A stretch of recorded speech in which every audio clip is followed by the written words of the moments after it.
Halo teman-teman, ATLM Indonesia di mana saja berada. Semoga teman-teman selalu sehat dan diberikan banyak rezeki. Nah, kali ini kita membahas infeksi menular lewat transfusi darah atau IMLTD. Kali ini yang kita bahas materi kedua yaitu hepatitis A. Ini merupakan inisiasi perkuliahan pertemuan kedua membahas tentang hepatitis, khususnya hepatitis A. Kita tahu ya, hepatitis virus menjadi salah satu penyebab infeksi melalui transfusi darah. Salah satunya virus hepatitis A. Oleh sebab itu perlu dikaji secara khusus pada pertemuan kali ini di channel ATLM Indonesia. Mari kita simak IMLTD hepatitis. Hepatitis adalah inflamasi atau radang pada hati yang umumnya disebabkan oleh suatu agen penginfeksi. Hepatitis disebabkan oleh infeksi, misalnya virus, bakteri, parasit. Obat-obatan termasuk obat tradisional, konsumsi alkohol, lemak yang berlebih, dan penyakit autoimun.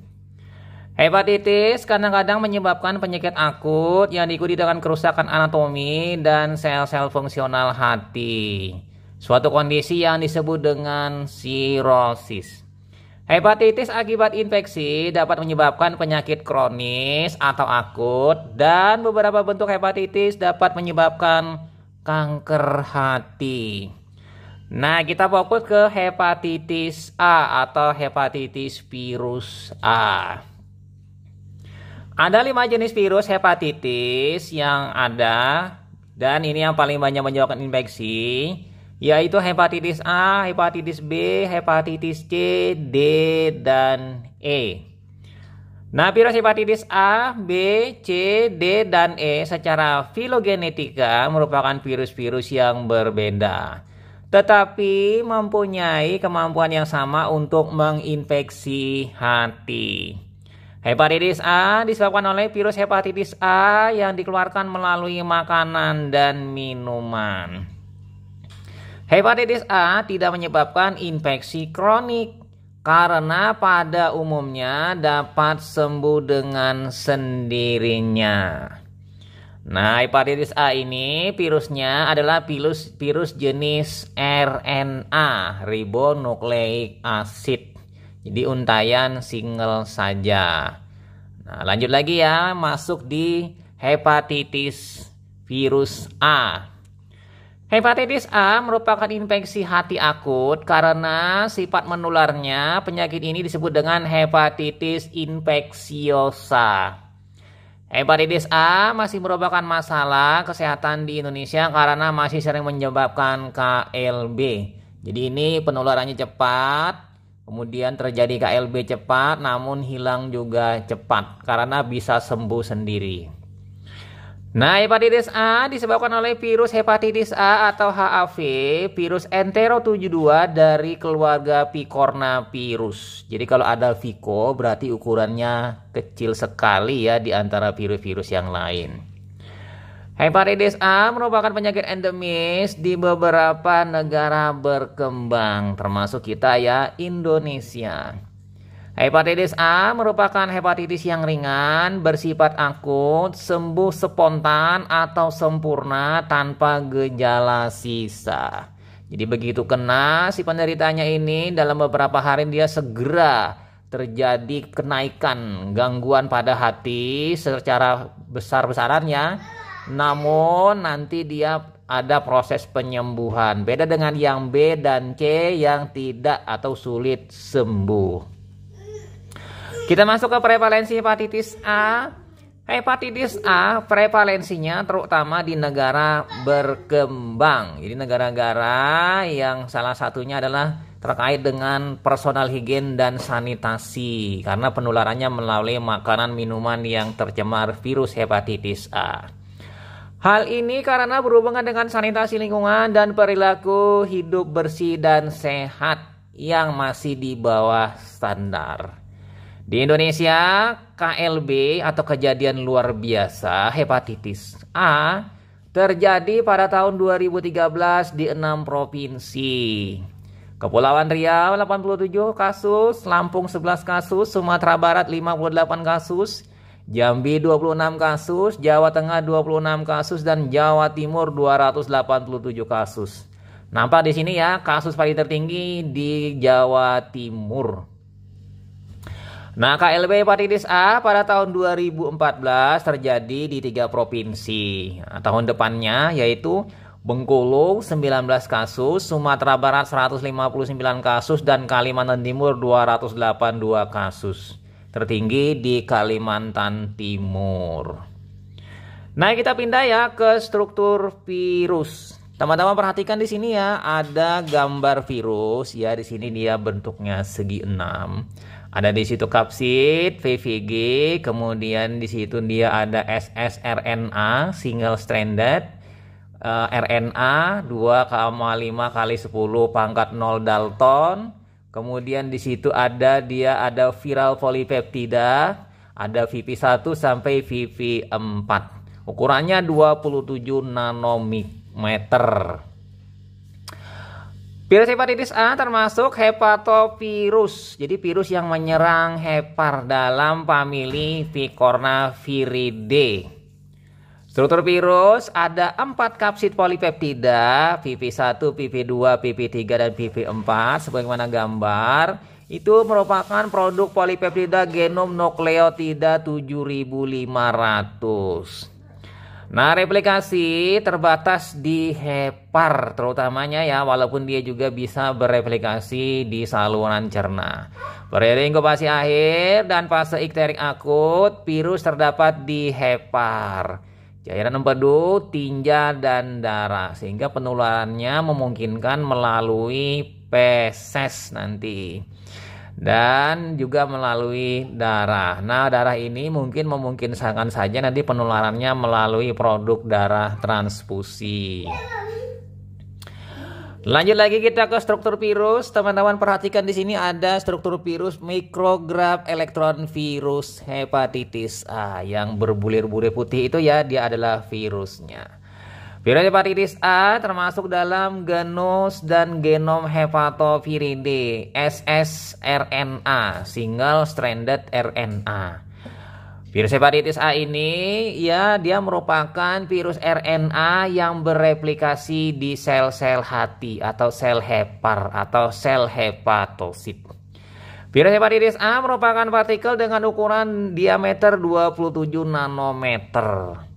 HAP tidak mempunyai mantel, jadi tidak mempunyai envelope ya. Hanya memiliki suatu nukleokapsid yang merupakan ciri khas dari antigen virus hepatitis A.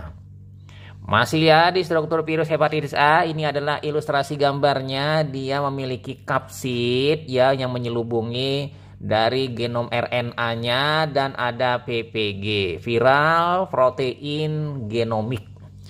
Nah, saudara, molekul RNA terdapat dalam kapsid. Satu ujung dari RNA ini disebut dengan viral protein genomik yang berfungsi menyerang ribosom sitoplasma sel hati. Jadi nanti dia dengan cara menyerang ribosom, maka ribosom ini diperintahkannya untuk membentuk atau membuat komponen-komponen untuk perakitan virus ya. Kita tahu yang namanya ribosom itu adalah tempat sintesis atau menyusunnya asam-asam amino menjadi protein ya di dalam sel. Virus hepatitis A dapat dibiarkan dalam kultur jaringan.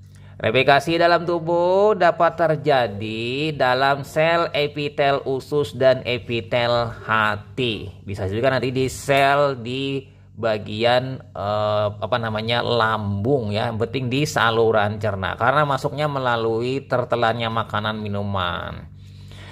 Masih kita di virus hepatitis A, kita lanjut ke stabilitas virusnya. Nah, ini ada gambar strukturnya, teman-teman bisa melihat ya di sini, ini secara rincinya.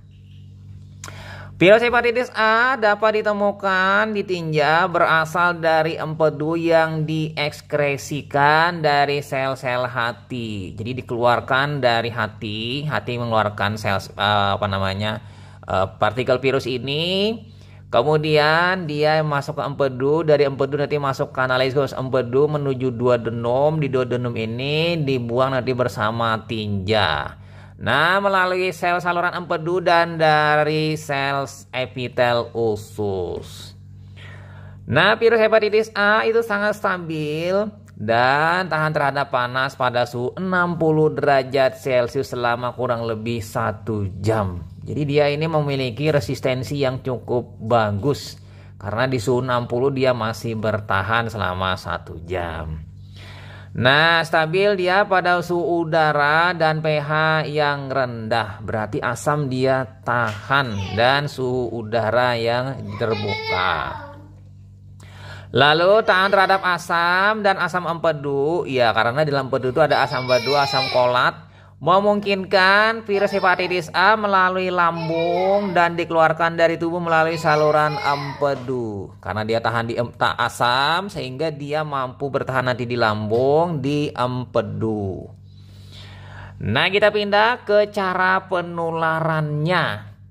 Virus hepatitis A ini atau menyebabkan hepatitis A ini adalah suatu peradangan hati yang disebabkan oleh infeksi virus ini. Jadi hepatitis A ini sering digolongkan sebagai penyakit common source. Jadi dia penularannya sangat mudah terjadi melalui media air dan makanan. Jadi sumber penularannya apa saja? Karena itu kita bahas satu persatu, yaitu pertama karena pencemaran air minum. Jadi air minum yang tercemar oleh feses dari penderita hepatitis A itu akan menularkan apabila tidak direbus atau dimasak. Kemudian makanan yang terkontaminasi juga, lalu makanan yang tidak dimasak karena dimasak itu akan mematikan mikroorganisme. Lalu sanitasi yang buruk, misalnya pada daerah slum area. Slum area itu adalah daerah kumuh. Mungkin saja pada kondisi overcrowding ya. Nah, lanjut lagi misalnya peralatan masak yang tidak higienis, kemudian personal higien yang rendah. Ini terkait juga dengan area slum area. Jadi di situ sudah kemampuan individunya tidak bagus dalam menjaga kesehatan individu, ditambah dengan lingkungan yang buruk. Dan mungkin saja lewat transfusi darah bila kebetulan penderitanya ini mendonorkan darah. Mungkin dia setelah dia mengalami sakit lalu proses penyembuhan dan dia mendonorkan darah. Secara tidak langsung mungkin saja dia ini menularkan kepada penderita yang lain melalui produk darah yang dibuat. Kita tahu ya, screeningnya mungkin saja terlewatkan sehingga partikel virusnya ini bisa masuk lewat produk darah. Nah, kemudian kita masih masuk di cara penularan. Di sini masa inkubasi hepatitis A itu adalah 14 sampai 50 hari dengan rata-rata 28 hari. Kemudian penularan berlangsung cepat. Apabila hepatitis A tidak ditangani dengan baik, maka dapat menimbulkan berbagai macam komplikasi.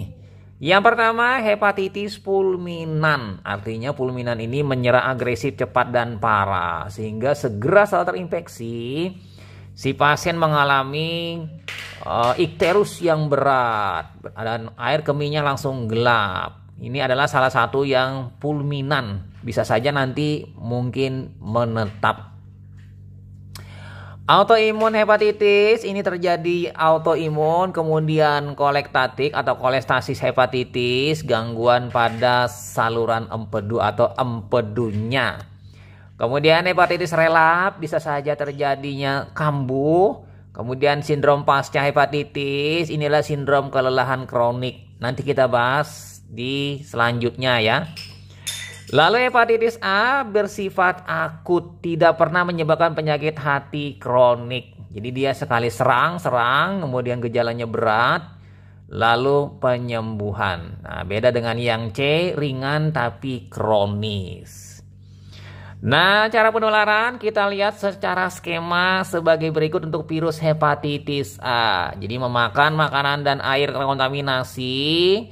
Kemudian virus hepatitis A menuju lambung. Virus hepatitis A penetrasi ke dalam mukosa lambung, replikasi di kriptis sel epitel intestinal dari lambung. Kemudian pembuluh darah portal Artinya dia akan melalui darah masuk ke dalam area darah dan menuju hepar.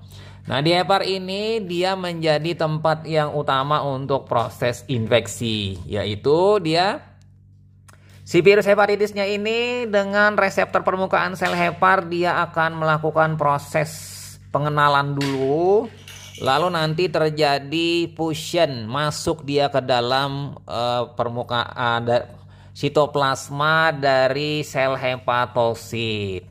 Nah, komponen-komponen virusnya ini akan melakukan proses kerja. Seperti tadi ya, dia akan menempel dan menyerang ribosom. Jadi virus bereplikasi di sel hepatosit pada hepar. Nah, kemudian setelah banyak terjadi beberapa siklus, ada sebagian virus yang keluar dari hepar, kemudian menuju empedu, kanalikulus empedu, lalu berpindah dia ke feses. Di feses ini dia masuk, ada yang sebagian masuk aliran darah, ada juga yang terbuang melalui feses. Nah, kira-kira itu cara penularan siklus untuk penularan dari virus hepatitis A. Nah, ringkasannya seperti ini ya. Penularan melalui makanan dan minuman, terkontaminasi oleh virus hepatitis A, tertelan, virus bereplikasi dalam saluran cerna menuju hepar dan terjadi replikasi di hepar, mengganggu kerja hepar, terjadi hepatitis. Nah, itu ringkasannya. Nanti setelah itu terjadi hepatitis, dia masuk ke dalam saluran cerna, terbuang melalui feses dan siap menginfeksi kepada yang lain. Kita pindah ke siklus hidup. Antigen hepatitis A dapat ditemukan dalam sitoplasma sel hati segera sebelum hepatitis akut timbul. Kemudian jumlah virus itu akan menurun setelah timbul manifestasi klinis, muncul gejalanya. Baru kemudian muncul antibodi kelas IgM ya, anti HAP spesifik. Nah, di dasar inilah nanti untuk mendeteksinya secara laboratorium mengukur atau menemukan adanya imunoglobulin mu ya, M anti HAP di laboratorium. Nah, kerusakan sel-sel hati terutama terjadi karena viremia yang terjadi dalam waktu sangat singkat dan terjadi pada masa inkubasi. Kerusakan sel hati disebabkan oleh aktivasi sel T limfosit sitolitik terhadap targetnya. Jadi sel sitolitik ini, sitotoksik ini membunuh langsung sel yang terinfeksi virus. Ya, dia targetnya antigen virus hepatitis A. Akibatnya nanti sel hati yang diserang itu akan mati. Jadi banyak sel hati atau sel hepar yang mati diserang oleh sel limfosit T. Nah, pada keadaan ini ditemukan HLA, Human Leukocyte Antigen, HLA, Restricted Virus Specific Cytotoxicity CD8 plus T cell. Ini dia inilah yang akan menyerang sel sitotoksik ini di dalam hati pada hepatitis virus A yang akut. Jadi ada dua hal yang bagi tubuh merugikan ya. Satu sisi sel hepar ini diserang virus hepatitis, satu sisi supaya virusnya tidak menyebar maka dimatikan selnya oleh sel CD8+.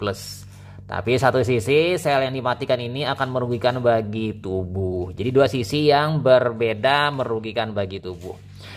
Gambaran histologis dari sel parenkim hati yaitu terdapatnya nekrosis. Nekrosis ini mati ya. Sel hati berkelompok, jadi berdekatan.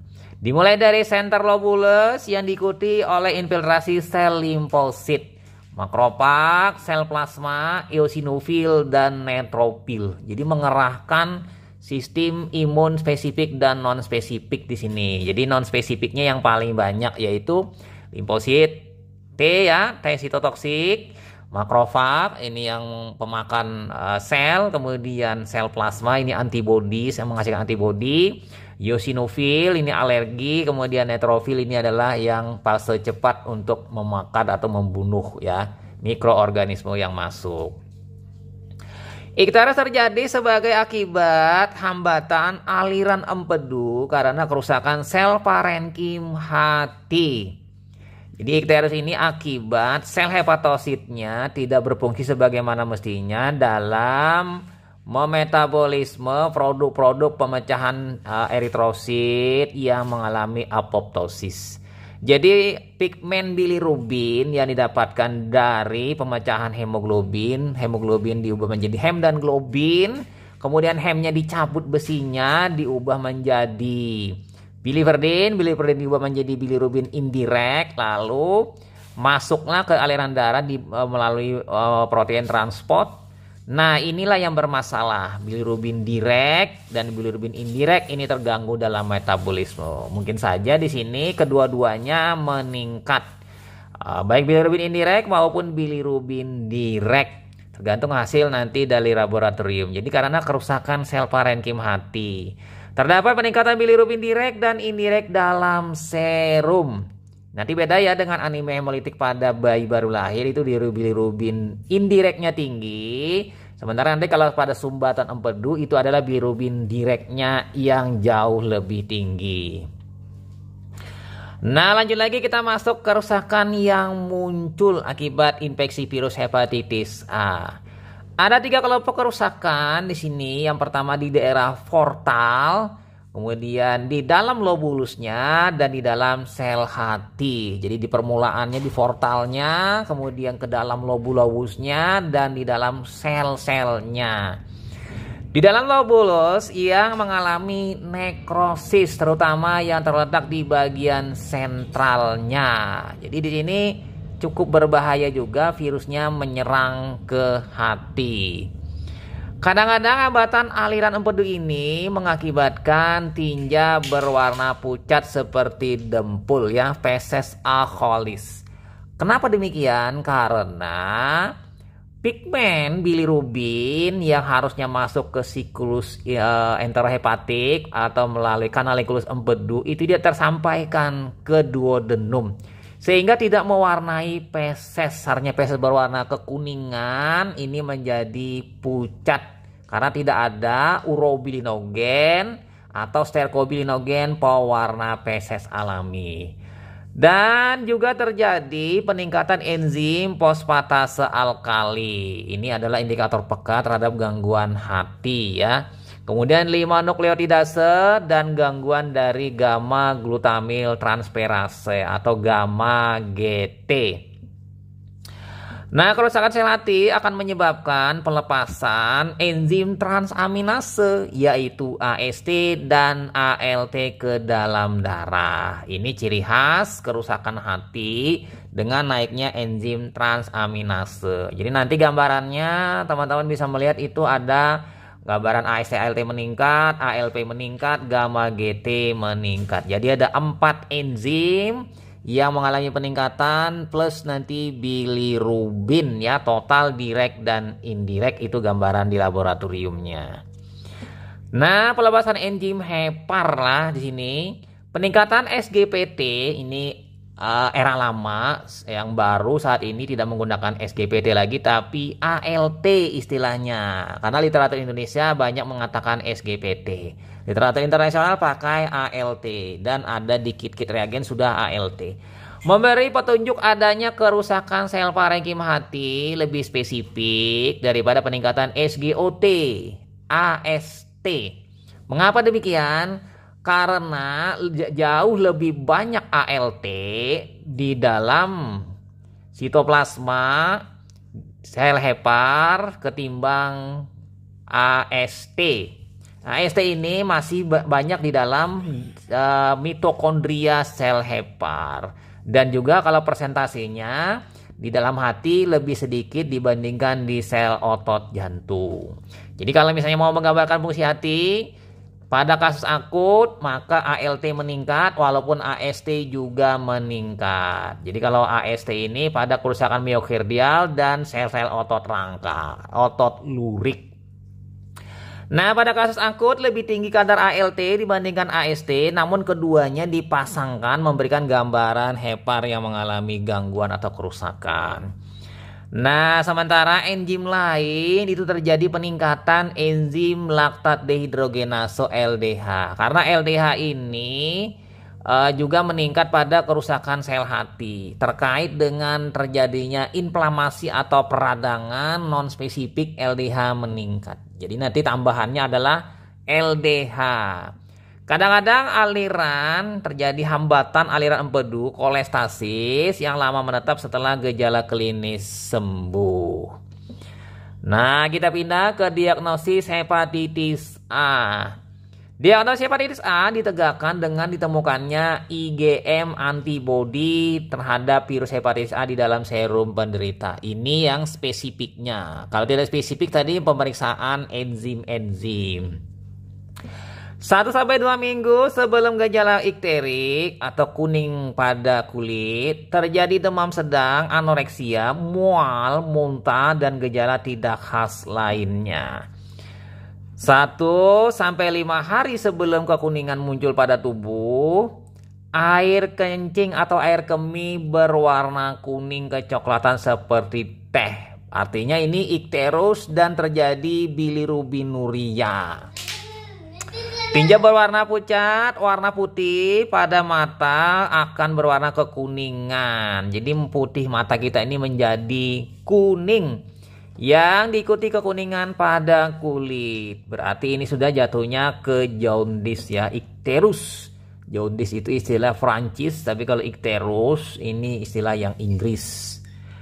Nah, kemudian lanjut lagi, enzim hati AST, ALT dan gamma GT akan meningkat pada pemeriksaan laboratorium. Bilirubin juga tinggi. Jadi tadi ada berapa enzim? Pertama AST, ALT, kedua gamma GT, ketiga gamma GT, keempat ALP, lalu tambah dengan 5 nukleotidase, lalu bilirubin tinggi ya, bilirubin total, direct dan indirect ketiganya muncul, dan tambahan secara serologi dengan pemeriksaan IgM anti HAP. Kita pindah ke stadiumnya di sini. Yang pertama, fase inkubasi. Fase inkubasi ini adalah waktu yang dibutuhkan bagi virus setelah menginfeksi host untuk menimbulkan gejala atau ikterus. Jadi fase awal pembukanya. Fase ini berbeda lamanya untuk setiap virus hepatitis. Nah, yang kedua, fase pre-ikterik prodromal. Ya, di sini fase ini berlangsung 2-7 hari. Jadi kurang lebih kurang dari 1 minggu. Fase di antara timbulnya keluhan-keluhan pertama dan timbulnya gejala ikterus. Fase ini ditandai malaise umum, mialgia, mudah lelah, gejala saluran napas atas, gangguan, kemudian ada berupa mual, muntah, ya, demam. Kemudian lagi di sini pastinya ada nyeri abdomen. Jadi demaman derajat rendah. Biasanya di sini gejalanya ringan dulu. Menetap di kuadran kanan ya, kanan atas, tinggal di wilayah kanan atas dilihat. Lalu atau di wilayah di epigastrium. Kadang-kadang diperberat dengan aktivitas tetapi jarang menyebabkan kolesistatisis. Nah, ini pre-ikterik nanti ya, sebelum terjadinya ikterik yang berat. Nah, kira-kira gambarannya seperti ini untuk hepatitis A, sign and symptom, penanda gejalanya di sini. Adanya mual muntah ya kan, di sini tidak nyaman ya di situ. Lalu di situ kemudian ada demam ya, temperatur suhu meningkat tinggi. Lalu terjadi ikterus atau jaundice, kemudian nyeri perut, persendian dan otot, diare, urin gelap dan feses pucat. Ini merupakan sebuah tanda-tanda infeksi virus hepatitis A ya pada hepar. Jadi hepar mengalami gangguan dalam metabolisme sehingga terjadilah yang namanya hiperbilirubinemia ya, dan feses pucat karena gangguan pada saluran empedu. Nah, kita masuk ke stadium 3 yaitu fase ikterik. Fase ikterik merupakan suatu keadaan ketika penyakit berkembang dan ke fase selanjutnya yaitu jaundice. Kuning ya, sebagaimana pada gambar mata di bagian putihnya itu kuning Tinggal dilihat saja di cermin, kemudian di kulit ya, permukaan kulit kuning ya, tentunya pada area di kaki ya sebagaimana gambar. Jadi penderita mengeluh urin menjadi menggelap atau warnanya kuning tua. Nah, kemudian lagi tinja mereka berwarna putih ya, terang, jadi tidak berwarna kuning tapi putih seperti dempul atau seperti halnya lem ya, lem warna putih. Nah, kemudian gejala lain pada tahap ini termasuk mual, muntah, dan pruritus, gatal-gatal. Lanjut lagi, kemudian yang keempat, fase konvalesen. Ini adalah fase penyembuhan. Diawali dengan hilangnya ikterik, kuning tadi mulai menurun, dan keluhan lain. Tetapi hepatomegali, hepar masih membesar, dan abnormalitas fungsi hati tetap ada. Dan penderita merasa lebih sehat dan nafsu makan kembali pulih. Ini proses penyembuhan. Namun ada sindrom pasca hepatitis A. Apa saja? Yang pertama gejala lemah berkepanjangan, yang kedua rasa tidak nyaman pada abdomen kuadran kanan kiri, lalu intoleransi dan gangguan pencernaan, berat badan turun, instabilitas emosional, bisa saja terjadi hiperbilirubinemia berkepanjangan. Ini bila terjadi sindrom pasca hepatitis A.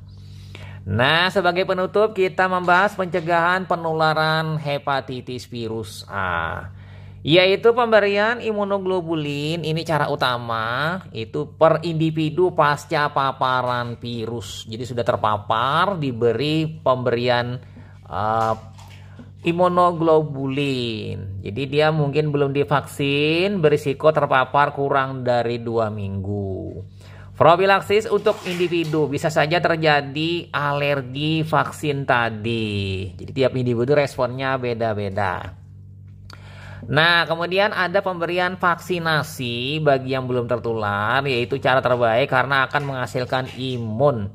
Karena di sini vaksinasi yaitu berupa imunisasi aktif dari virus yang dilemahkan. Jadi virusnya ini dimasukkan ke dalam tubuh secara sengaja yang sudah lemah, antibodi atau sistem imun mengenali membentuk antibodi yang spesifik, sehingga virus yang memang yang kuat, yang virus hepatitis A yang wild strain itu akan ditolak karena kita sudah mengenali terlebih dahulu virus yang sudah terpapar tadi yang lemah. Nah, ini prinsip dari vaksinasi atau imunisasi. Kemudian selanjutnya kondisi higienis yang baik, kebiasaan mencuci tangan dan desinfeksi, lalu memasak makanan, minuman dengan baik. Misalnya direbus ya, sehingga virusnya mati bersama dengan mikroorganisme yang lain. Nah, dengan berakhirnya materi pencegahan penularan HAP, maka sudah berakhir kita materi kita tentang IMLTD hepatitis virus A. Semoga bermanfaat bagi teman-teman semuanya. Sampai jumpa di video-video selanjutnya. Saya Ahmad Lay pamit. Bye.